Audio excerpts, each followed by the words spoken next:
Honda EQM5 bilasizlar, Toshkentda taksida to'lib ketgan. Sababi bu taksida biznesga o'tadi Yandexda. Mana shunday kraskalar toza, hozir ko'ramiz. Birinchi bo'lib ma'lumotlarni aytib o'tib ketay. Honda EQM5 24 ga 25 ekan, akalar. 505 km 505 km yurar ekan bitta zapravkada. 32 ming km yurgan, toza. 99 380 0004. 77 nomeri ham bor ekan, ko'rishingiz mumkin.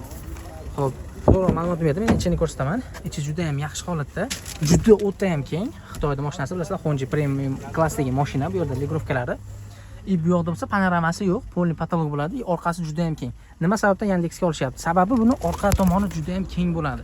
Ya'ni asosiy komfort orqada. Asosiy komfort orqada bunda. Mana, oho, bemalol juda ham katta joy bor-ku. Mashina zo'r holatda. Ma'lumotlarni berdim, aloqaga chiqishingiz mumkin. Menga obuna bo'lib qo'yinglar. Hozir orqa tomonini ko'rsataman. Nomeri, bagaji и plus 7 kWlik zaryadnigini qo'shib berishadi. Mana bu yerda zaryadnigi bor, 7 kWlik. Mashinaning turishi.